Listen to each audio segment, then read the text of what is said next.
Hello everyone and welcome to Cinderful Gaming. I hope you're all doing well, I hope you're all staying safe, and most of all, I hope you're all fighting that war against the Grey.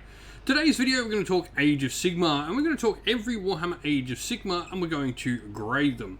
Now, what we're going to aim to do in this video is this is going to be for new players getting into the game, or indeed people wanting to pick up a new army. What we're going to do in this video is we're going to talk about armies and grade them on particular parts of the game, and we'll go over those parts in a second on what we'll grade them. We're going to go over different parts and grade them so you can get an idea of what you're picking up when you get such an army. What does this army do? What does it do well? What doesn't it do well? And we're going to not necessarily talk about where those armies sit in the competitive meta, but rather what you can do with those armies in the book. So there'll be, obviously, you can pick maybe something lower in the meta will not have high scores in anything and will instead have quite a few low scores, or something quite good in the current meta will obviously have quite a few high scores, or indeed one very good high score. We'll be grading everything out of 5, but we'll go into the grading system now and talk about what we're grading and how we're going to grade it.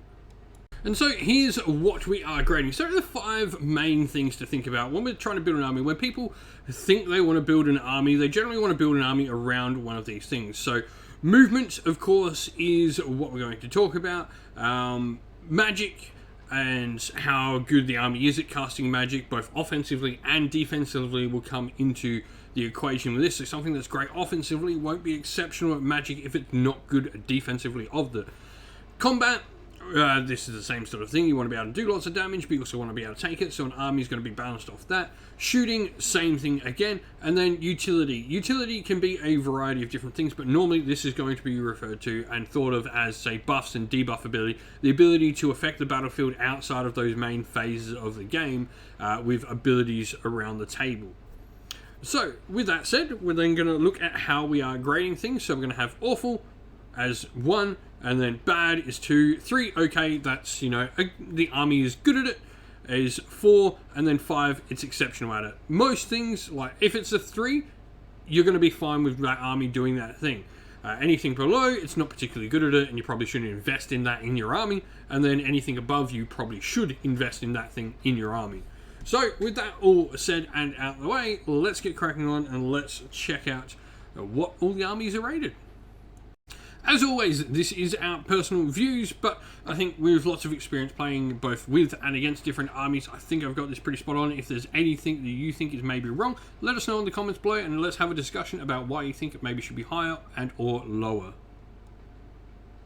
And so, starting with Beasts of Chaos. For starters, movement. 4. Beasts of Chaos do have good movement. If there is anything this army does well, it is movement. Now, Beasts of Chaos are generally quite low on the competitive scale, but they do have really good movement, and they can deploy units around the table with ambush, also by their summoning. They can really take some good advantage of the movement phase. They've also got quite a few fast moving units with a lot of flyer available to the army as well, so movement is definitely something beasts have going for them. Magic wise, they're okay. Like, they have some good spells, like Tendrils of Atrophy is a really good spell, along with Titanic Fury. They're really good. They just lack wizards capable of potentially competing with other strong wizards to get them out. So for that reason, we've gone for a 3 on the score. They're not bad at magic, they just don't have the ability to get out their good spells. If they didn't have good spells, I'd probably rate them a little lower. Combat-wise, though, Beasts of Chaos do struggle to do damage. Outside of a few units in a few different ways of like charging impact hits with Bulgors and Bestigor maybe on the charge, there's not a lot of good combat potential throughout the army. This includes a lot of the monsters as well. The army really doesn't have much punch and has even less in shooting. They have very, very minimal shooting across the army, whether that's the Sigmar throwing its one-shot rock that hits on a 4+, or Ungor Raiders. There's not really a lot to go for them, so that's why we're giving combat a 2 and shooting a 1. Utility, though, Beasts of Chaos do have a lot of utility. Combined with the fact their movement and their summoning and all of that, they've got some good debuffs. The Herdstone is a really good terrain piece. Probably just needs a little bit of extra range given to it, but they do have the ability to play a game slightly different. They're not going to be an army that up and fights in your face. They're going to be an army that uses all these abilities that they've got throughout the War Scrolls to make something better than the sum of their parts seem. They're not an easy army to use by any stretch of means, but you can win games with Beasts of Chaos based on their utility and their movement. Next up, Blades of Khorne. Now, Blades of Khorne, movement for me, they are a 3. Now, we'll get into some abilities that definitely make that better, but that's more a different sort of category of what we're measuring here. They don't have particularly many fast units. A lot of their foot troops are quite slow. They do have summoning to help with their movement around the table, and their large monsters like Bloodthirsters do have fly, so this is definitely some bonuses, so hence why they've got a 3 sort of middle of the road. Magic is quite the same. They're actually good, really good on the defensive benefit, with some cool things like the Hexgorger Skulls being really good at helping defensively protect yourself against magic. And their prayers, on the other hand, they're really good prayers. They've got some solid prayer options, with Blood Boil, just a basic one on the War Scroll, being really solid. And then you've got things like +1 save and some other cool prayers in there as well. Combat-wise, Blades of Khorne are a mixed bag, but I'd probably give them slightly better than average. Things like Scarbrand and the Bloodthirsters, while not necessarily defensively good, offensively, they can put out quite a ton of damage. They can be swingy, but I do think that Khorne definitely warrant having a good score in combat, thanks to how good these monsters can be. Shooting wise, 1. Khorne don't shoot well, Skull Cannons aren't great. That's why we're down here. Unfortunately, you need to read the FAQs straight out of that book. They don't get the benefits of a bunch of different things, which is a bit sad. But utility, for me, Khorne, there is a really cool ability for them, and that is how they can use those points that they can generate during the game to do extra things, like, say, move in your enemy's charge and charge in your enemy's turn and do a whole bunch of really janky stuff. They've really got some good utility.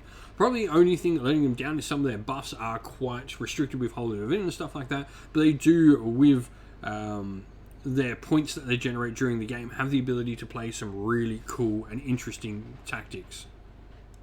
Moving on to the Disciples of Tzeentch. Now, movement, we've given them a 4. They actually have some really solid movement across the army with some really fast units. Anything that's mounted on a disc is super fast. They're large wizards, the Lords of Change and Kairos, all the wings, which means they can fly. And even your foot troops, things like Zangors and stuff like that. Zangors do have run and charge available to them, which is really nice, just giving them some extra cool movement abilities. A solid 4 for me, definitely for movement. Magic, 5. This is the god of magic, so you would expect it's good at magic. Kairos and Lords of Change are really potent, powerful spellcasters, and it also helps the fact that not only are they good spellcasters, they've got some cool abilities that play around with their spellcasting, and on top of that, they've got some good defense, and they've got a lot of magic on top of that as well. So this definitely all sort of combines in to give them that good magic score of 5, in that they have everything that's required for a good magic army. Combat-wise too, they don't have a lot of good combat. They do have some, but the army and generally what you're going to see in the more competitive list isn't the most combat effective, though they have some cool tricks they can play around in combat, like not being able to let your opponent retreat against horrors. Horrors won't necessarily kill many things, but they will do a ton of damage. Shooting wise, 4. This, for me, comes from the fact that Flamers are really good at shooting, and so are some other things for doing some good mortal wound output, but mostly it's because you can get a lot of shooting out of a Tzeentch army. You've got a lot of shots. Your Horrors shoot, your Kharak Acolytes shoot, a lot of your heroes shoot. Everything in the army almost has some form of shooting attack, so it can be a sort of overwhelming firepower with lesser shots that they can do. That definitely gives them a 4. Probably stops them going into a 5, just because they don't have that one truly great shooting unit. Utility though, 5. They've got magic, so this means they have utility. They've also got a bunch of cool abilities they can use around the table, things like Fate Dice, and also their ability to summon, along with the different sort of things they can do on the table with other allegiance abilities as well. Really does give the Disciples of Tzeentch a really solid utility score of 5.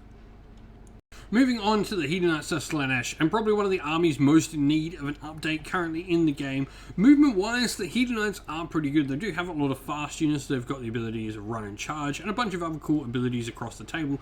Their movement is solid. They do lack fly, which is probably what stops them being a 5 in movement, to be honest.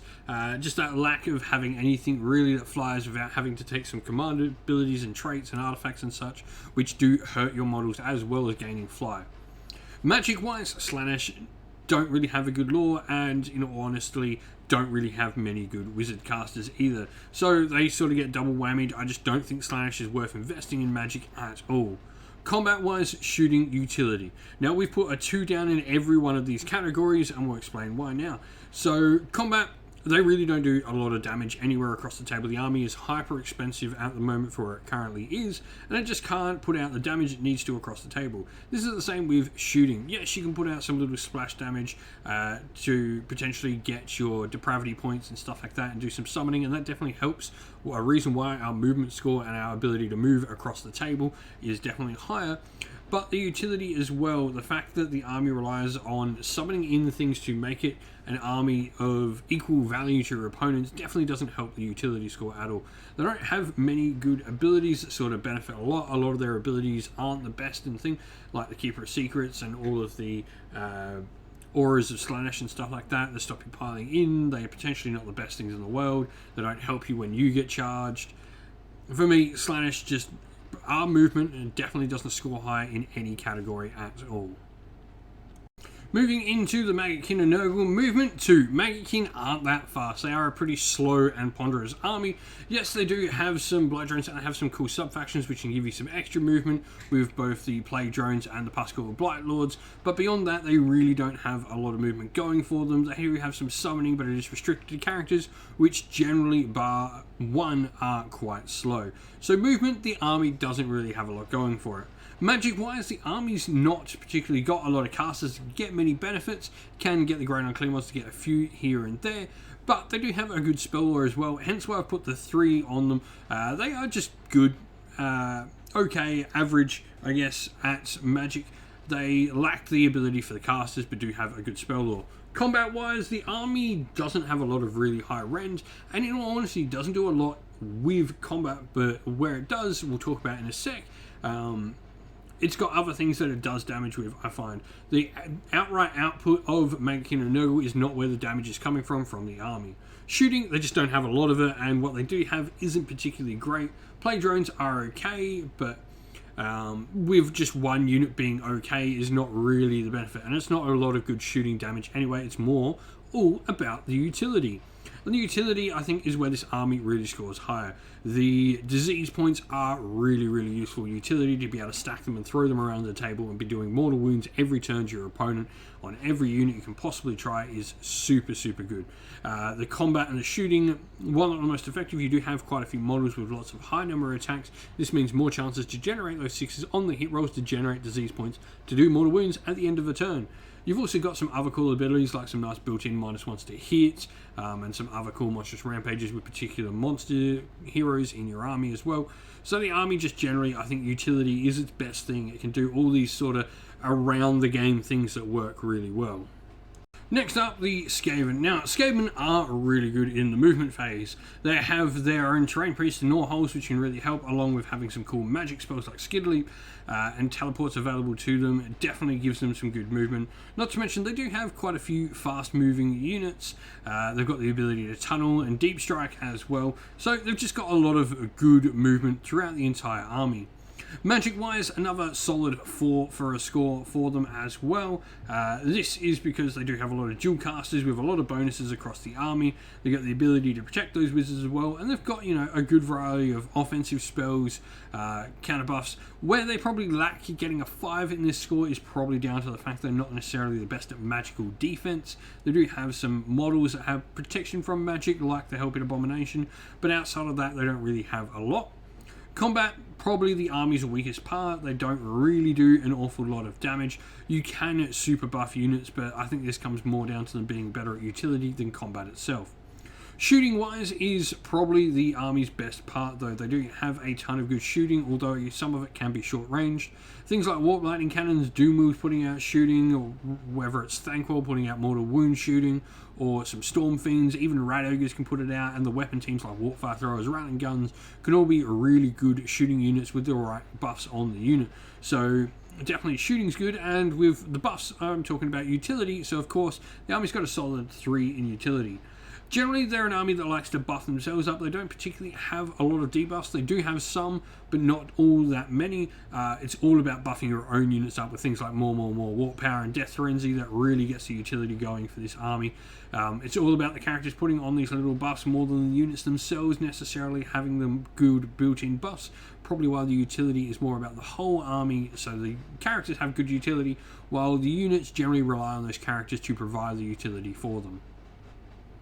And rounding out Chaos, we have Slaves to Darkness. Movement 3. The army has some decent movement tricks it can do, but it's nothing sort of too oppressive. It's definitely got Marauders and all that with their cool charge bonuses, definitely have some, and the ability to outflank some units in particular sub-factions is definitely good as well, but I don't think throughout the whole army it's particularly anything other than, I guess, average at best with movement. Magic, this is much the same. They do, Slaves to Darkness, have a really amazing spell lore, though they lack the truly great casters to have anything above average, really, I think, for the Magic. They don't particularly have any really great casters or abilities to get bonuses to cast. Kabbalists you can do, but they're more about endless spells, and they're not particularly got the coolest of rules around them anyway.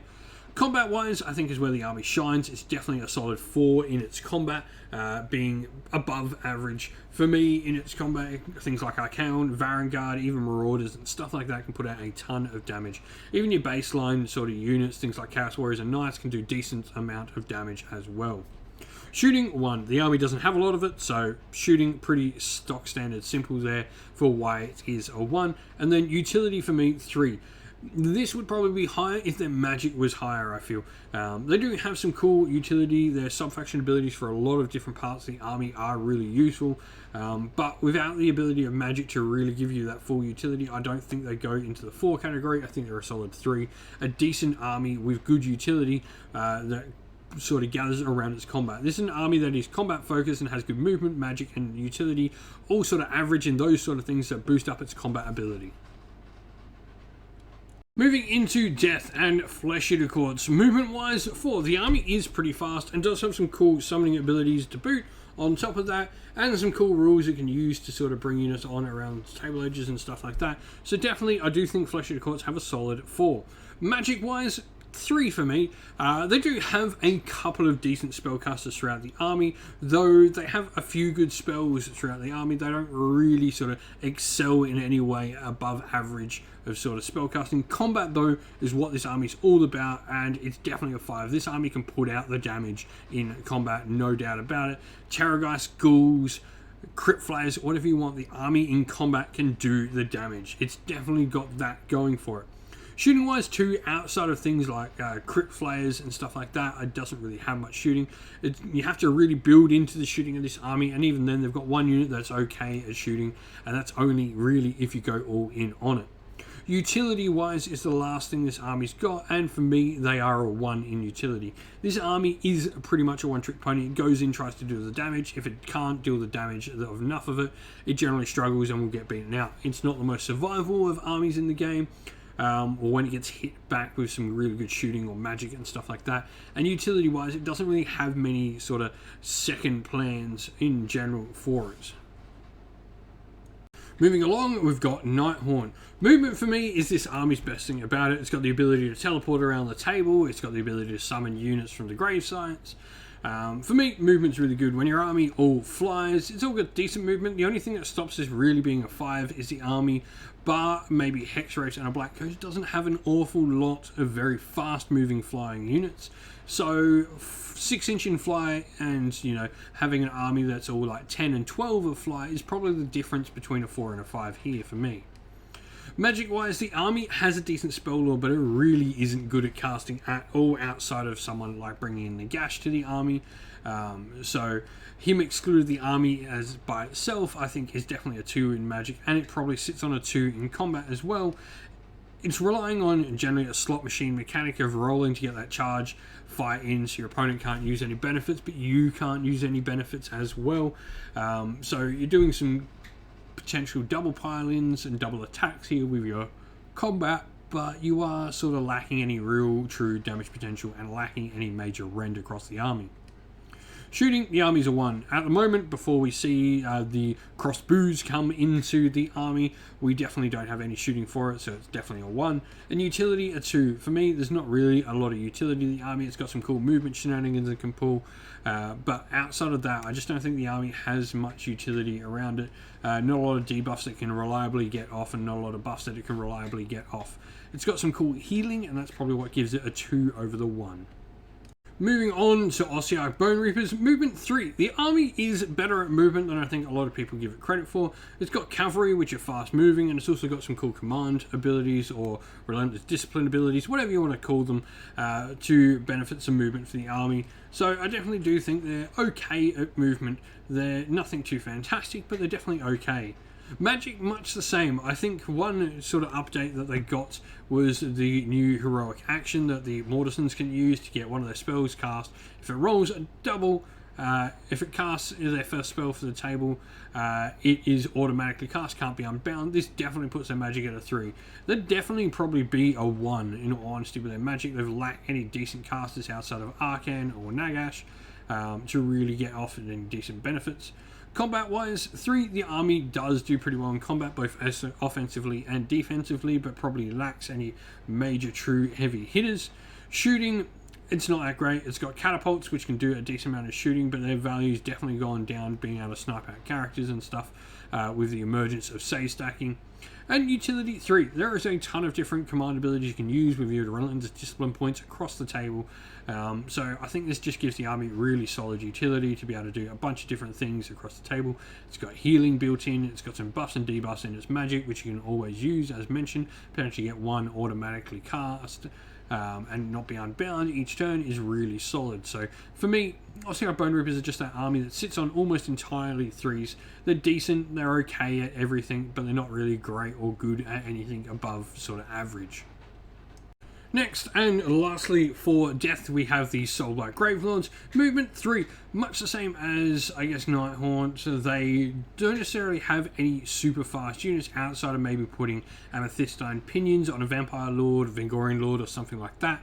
But they do have the ability to summon, to put stuff in the grave, to sort of have units come up around the table. They lack maybe the teleporting ability of the Nighthaunt. But they're decent at movement, if nothing else, so a solid 3 there I think is completely fair. Magic wise, they're definitely pretty good at magic. They've got some really good casters with some decent spells in the Necromancer's Lord. The Vampire Lord is a little bit underwhelming, but things like Amethystine Pinions is really nice, and the models generally have some decent War Scroll spells as well for themselves, so this sort of makes up for it. That Vampire Lord is probably what's keeping them from being a 5 for me. Combat-wise, they can do a decent amount of damage. They are good. Okay, probably is better. They're not going to wipe any army out. They've definitely got bodies across the table. And for me, yeah, a solid 3 for combat is where I think they're at. They definitely can do some mortal wounds with a few of the units, but they generally lack any really true hammers through the game.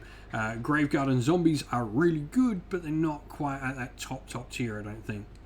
Shooting, for me, 1, the army's just not got it. And then utility, 4, this is where bodies and all of that comes into play. Their ability to stick units underground with their grave sites and sort of continuously threaten your opponent's zones, along with having like the ability to play Amethystine Pinions to double something's move, to have a lot of bodies on the board, controlling objectives with numbers, and zoning your opponent out of different areas of the board. Along with some buffs and debuffs, they can do summoning as well, and some command abilities allow you to summon as well. I definitely think they're a solid 4 for their utility. Moving into Destruction and Gloomspite Git to lead us off. Movement 3, and honestly this would probably be a 2 did they not have a teleport available to them. Squigs are just way too random, and they're their fastest units. Spiders do have some cool abilities to climb over terrain in a vertical fashion, but for me, I do think Gloomspite without that teleport would definitely be much lower in their movement. Magic-wise, a 3. I think they are decent in magic. They do have some cool bonuses. Can actually get quite a few bonuses to cast, and put some negatives out there as well. And they've got a decent couple of spell laws available to them. So I think magic 3. However, where this army really lacks is its ability to do any damage, and that combat and shooting of 1 is definitely warranted. They lack any true hammers. Mangler Squigs are extremely swingy, as are Troggoths, and the big spiders. Shooting, they just don't have any good shooting units. They've got a lot of sort of 5 and 5 to hit shooting, nothing at all to sort of write home about. And utility, for me, currently the army is at a 2. It does have a lot of debuffs and some sort of spread out a lot of -1s to hit, but the army used to focus on in an old edition of providing lots and lots of minuses to hit to really negate your opponent, and now that you can't sort of compound that, it means the army only has one sort of trick with all of its debuffs of just minus to hit is really all it's got. It's got another couple, but not many. It's almost always -1 to hit for their debuffs, which don't stack now. So for me, the utility of the army is definitely not very good. And then onto the Ogre Moor Tribes, movement 3. They do have some fast moving units across the table, which is pretty good. So for me, they are decent. I think they're middle of the road for their movement. They've not got any sort of amazing buffs. They've got a couple of little outflankers, but nothing massive. They've got no teleport available to them. They're just pretty fast in general. So movement 3. Magic 1. They have a couple of okay spells within their laws, but they really lack any true benefits or any decent casters available to cast them, and their prayers are not very good at all. So for me, they definitely warrant that magic of 1. It's not something the army definitely has going for it. Combat wise, this is where ogres excel though. They do mortal wounds on the charge nearly always. They've got some decent output. They can be a bit swingy, which probably lacks them going to say a 5, but for me, combat of 4, shooting of 1, they have some that can be decent, you know, iron blasters and lead belchers, but they are extremely swingy and require you to excessively build into abilities to get those shooting units. So for me, definitely a 1, and utility probably a 2 for me. They've got some buffs and debuffs and some outflanking stuff here and there, but for me, ogres really do lack any major utility outside of, say, Yetis. I don't think they have an awful lot of it. So for me, they've got 1 unit that has some good utility, so they're probably a 2 overall in the utility section. And then into Orc War Clans, movement 5. This army is extremely fast. Especially with Iron Jaws, this army can just move and move a lot.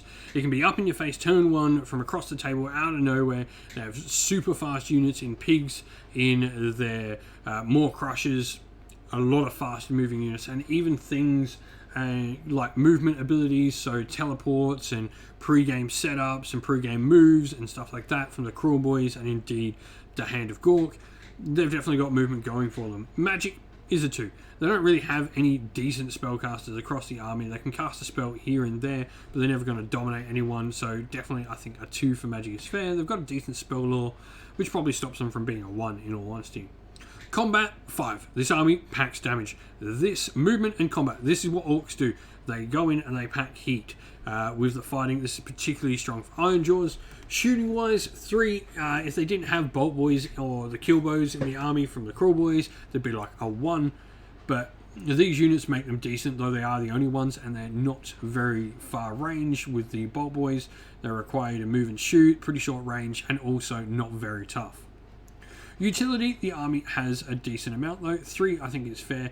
It has some cool abilities you can play around with Iron Jaws if you sort of get stuck in the combats. And you've also got the Cruel Boys, which definitely have a lot more utility. So I think an okay sort of level of utility is probably where you're at with Orc War Clans. They're all about going in fast, punching the face, and then they've got a few little tricks to try and wiggle out those wins if need be. Moving on to the last destruction army, and we've got the Sons of Behemoth. For me, movement 4, they have the Longshanks ability where they can step over units and stuff like that.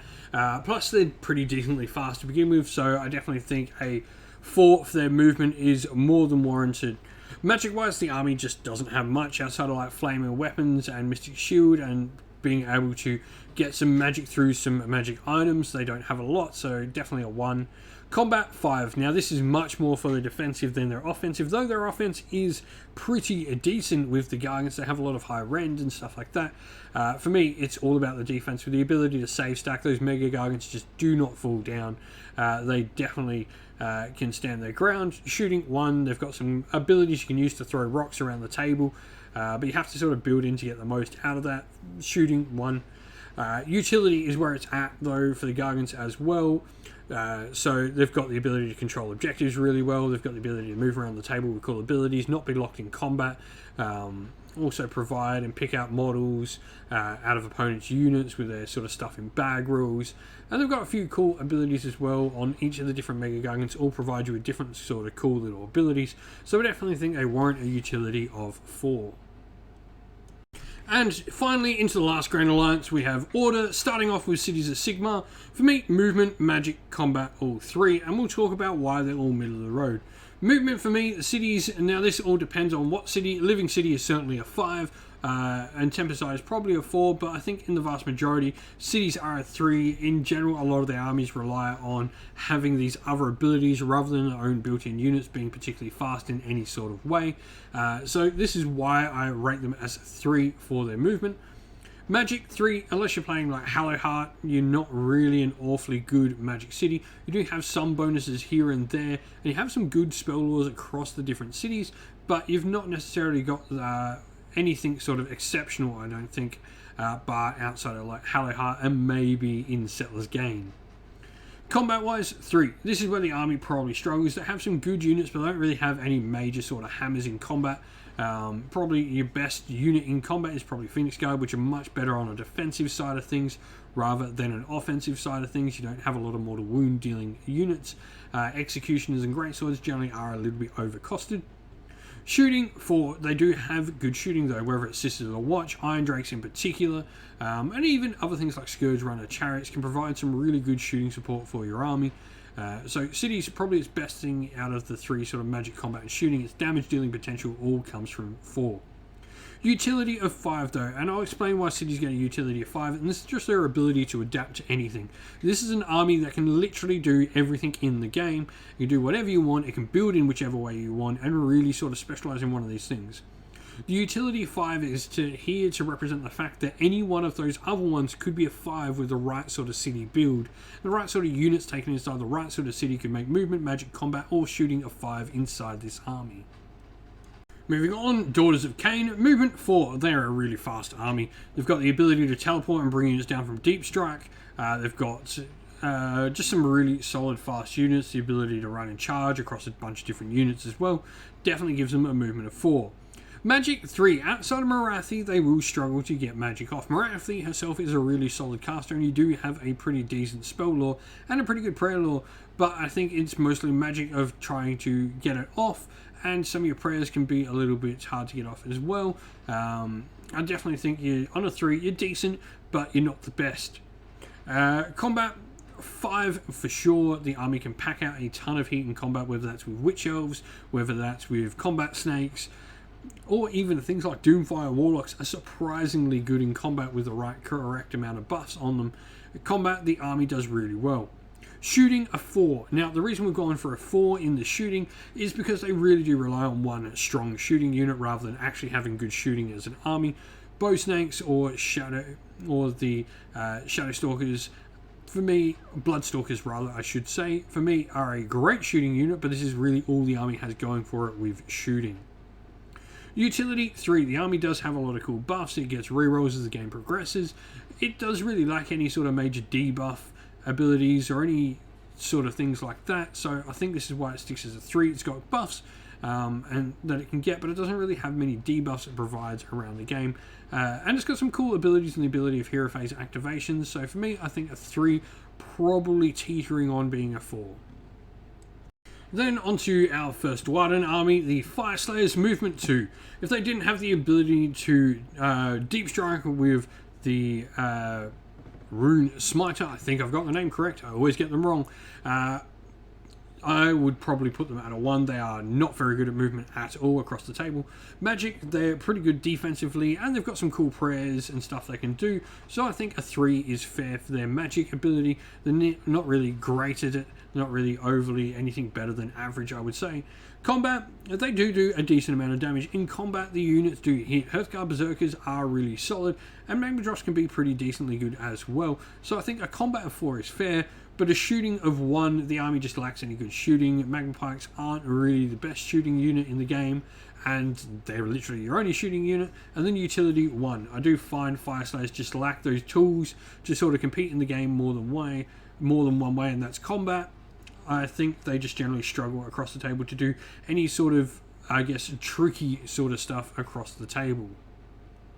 Onto the Idenef Deepkin, movement 5. The army is super fast, has teleports for it, has some cool run and charge, run and retreat, and charge, and a bunch of different really cool movement abilities across the course of the game. For me, they definitely deserve a movement of 5. Their fast units are generally flying as well.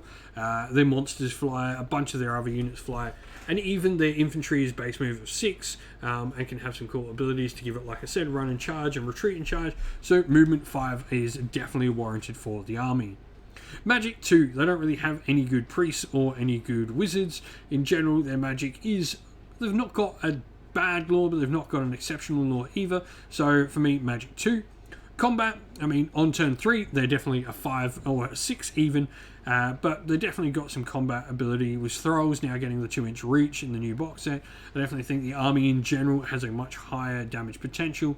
You can definitely get a lot of good fighting out of those units, whether that be your offensive eels, your Thralls, and a bunch of other units. You've got good combat. Shooting for the army is pretty weak. You need to heavily build into it, and it does rely on potentially being a beta strike force. For me, I don't think they have very good shooting. Reavers are okay at best, but yeah, I think you just lack any really great shooting units. Utility though, 4. So you can definitely use this utility to pump up that shooting for sure. You've got some really cool abilities across the table. You've got your ability where only your closest unit can be shot. You've got the abilities of the tide, sort of giving you different effects throughout the course of the game. I think utility is definitely one of the strongest parts of Idoneth Deepkin for sure. Moving on to our other Dwarden army, and we've got the Caradron Overlords, movement 5. This is where the Caradrons excel, the ability to fly high, to teleport your ships all around the battlefield all the time, and also Balloon Boys are decently fast as well. I definitely think movement of 5 is very warranted for Caradron. However, where there's a movement of 5, there's a magic of 1. Outside of Spell in a Bottle and a couple of little Dispel abilities, they really have nothing going for them in the magic phase at all. If you're an army you want is magic, Caradron are certainly not the army for you. And same goes for combat. Caradron are definitely a 2 in combat. While things like Engine Riggers can definitely hit, they lack sort of any of the killer abilities. Ren 2 isn't as good as it used to be. So I find their combat skill has potentially just dropped a little. And shooting of 3. Now this is a little bit lackluster, I know, for the army that's considered the shooting army. They just don't have a lot of high rend and don't have any mortal wound shooting. So for me, they just definitely sit at that 3. I mean, no mortal wound shooting, I don't care about them not having that. But the lack of high rends, for me, the all shooting army just isn't in a good place in the shooting game at the moment. Utility 2. Outside of the maneuverability of their boats, a lot of Caradron abilities really rely on you sort of having to do multiple things, be within this but not doing this, and etc. I think they definitely sort of have too many things needed to be for a lot of their utility abilities for the utilities to be considered really great in the game. Next up, Lumineth Realm Lords. So, a movement of 4 I think is correct for them. They've got things like Speed of Haish and some really fast moving units like the Foxes, but I don't think their movement in general is the 5. I think it's a combination of that and something we'll talk about in a sec that truly makes them great in the sort of movement phase. It's not necessarily the raw numbers of movement and the abilities to fly and stuff that make them probably tipping up to a 5. Magic wise, they are a 5 though. They've got good magic across the whole army. Teclis is probably the best magic caster in the entire game. He can auto cast stuff, he can guarantee your magic going off. He's also got some really good defensive abilities as to the whole army. So for me, magically, they are a 5. Combat 3. They are not necessarily the most effective army in combat, though they can do quite a bit of damage. Things like Avalanor are pretty good in combat, and Wardens can be surprisingly good and resilient, though they generally lack a little bit of defensive ability to probably be any higher than the 3 for combat. Shooting, honestly, is probably a 4 until we add in the fact that the mortal wound shooting from the Sentinels can be done outside a line of sight. So this means that you can't shoot, like, you can shoot whatever you want on the table even if you can't see it. So for me, this is really what tips Lumineth up into a 5 of a shooting army, is that ability to not have to see.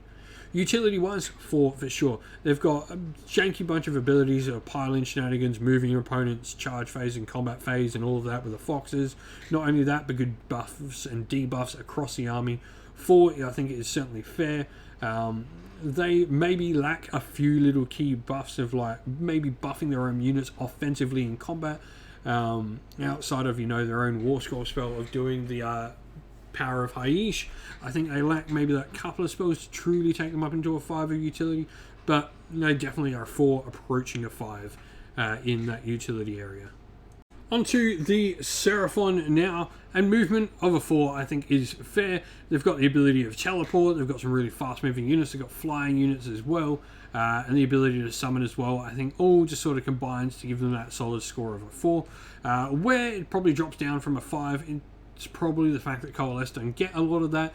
Coalesce is probably more closer to a 3, while the Starborn are probably closer to a 5 in all honesty.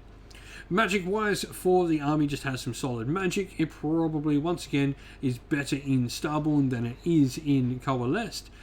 So it's probably somewhere in the middle. And combat's a 3 because, for me, you don't necessarily have the best combat potential inside a Starborn army, but Coalesced definitely is above average. Those monsters can certainly hit. So you're somewhere in the middle for the overall army, sort of sliding one side or the other, depending which sort of sub-faction you go. And then shooting, for me, it's just a 4 all round. They don't have the long-range mortal wound shooting that some other armies have, but they definitely can do some high-range shooting along with mortal wounds at shooting as well, whether that be from buffs or straight out of units like salamanders, etc. And the utility for me of Seraphon is where it's really at. A 4 here for utility. Sees them almost get 4s across the entire board, with some probably popping up into 5s if you're playing the right sub-faction. Utility, you know, teleports, the abilities to, with an army book that really does benefit playing certain types of Seraphon in different parts of the army. I think the army does really well at sort of shoehorning you, almost is the right word, but steering you in the right direction for playing the models you want. Making sure you get that utility on the table is why it's a 4, because it may not be the best utility in game, but the army really does direct you well into playing certain things with the correct utility abilities. Moving on to the Stormcast Eternals, movement of 3 outside of their ability to use translocation for a teleport and the ability to deep strike. They aren't really that fast. Your Storm Drake Guard are pretty fast, and probably if you're running the all Dragon army, you probably can tip this up to a 4. But I think Stormcast movement is probably one of their weaker parts of the force. However, magic as well is the other weaker part. They're definitely a 2. While they have a solid spell lore, they don't have many benefits to it in any way, shape or form. There's no real sub-faction to go into play magic. There's no real sort of any good wizards outside of, say, the Lord Relictor with his +1 to chance. I don't think they have any solid wizards throughout the army. Combat-wise, 5. It doesn't matter what you're playing in combat, whether it's Fulminators, whether it's Storm Drake Guard, normal Paladins. You can check out battle reports on that on the channel if you want. Paladin Smack. Even baseline units like Vindictors, Liberators, Sequitors can all do decent amount of damage. Any army would scream to have the amount of damage output out of their battle line units that Stormcast Eternals do, let alone our elite units and the amount of damage we can do with that in combat. Stormcast Eternals just are great in combat. They have good defensive buffs as well. The fact that the army is sitting on like a 3 to a 2 up save for the vast majority of its units really is good. Shooting wise, the army has some good shooting. Vanguard Raptors with long strike crossbows are definitely a great unit. You know, lack of shots and lack of models in the unit probably mean that they're not truly a 5, but Judicators are another solid shooting unit. Even your Hurricane crossbows and crossbows with Judicators are definitely all good shouts, with a load of shots coming out of those models to really do some high amounts of hits and damage. Utility for Stormcast is a 4, so there are some dud units inside Stormcast Eternals without a doubt, but I do think the wide variety of different lists you can play, whether that's Storm Drake, whether that's Fulminators, whether that's a Liberator army are centered around, say, someone like Vandus or Gardas, or playing with all Paladins and Knights Excelsior. There are so many different things you can do in this army, which I think definitely gives them the utility of 4, probably creeping up to a 5 if they didn't have quite so many dud characters. And lastly, we have the Sylvaneth. Movement of 4. Their ability to teleport between trees, have units like the Tree Revenants and stuff like that can move and teleport every turn, all gives them some really good movement. And then magic is a 4 as well as their movement, I think. They've got some decent spellcasters. Throne of Vines is a great spell that helps your wizards get even better. But the Warsong Revenant and Alariel are pretty decent spellcasters in their own right. And you can get some really cool benefits with different sub-factions to get some more spellcasting bonuses throughout your army. So I definitely think Sylvaneth do have some good magic capability. They probably lack a little bit on the defensive side, but offensively they are pretty solid. Combat, though, is, I think, where Sylvaneth struggle. They just don't have a lot of moving power with a lot of the units. Kurnoth Hunters are great, and Alario can be great, but for me, they are a little bit flimsy, and they generally suffer a little bit. Shooting wise, 3. Kurnoth Hunters are good, but I think they're just outclassed by other shooting units in the game now. You look at similar sort of unit sizes and models that do the same sort of shooting, and they're just not quite as good as comparable units. Utility, Sylvaneth, they awfully don't have a great lot of utility. With their teleports and stuff around the table, their movement is generally better than the utility, and I think it's wrong to, in this case, sort of count them as both.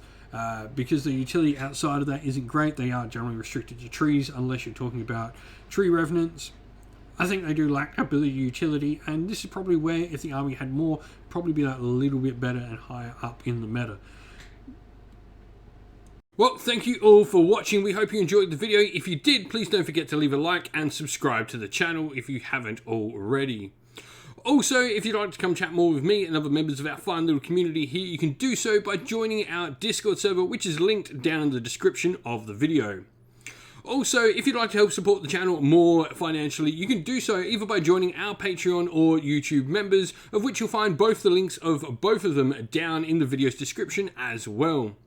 As a special thank you to everyone who does support the channel via Patreon and YouTube members, we'd like to give a shout out to them all. So a special thanks to our Patreons, Christian Weir, James Soren, Greenskins Gaming, AJC, Kenny Lowell, Outer and Shot First, Andrew Bowen, Nathan Fee, The Rising Ape, Cure Dynamic, Agu, Anthony B, Anton Nilsson, JJ Austrian, Average Wargamer, Domir, Mark Harvey, James Cater and Samuel.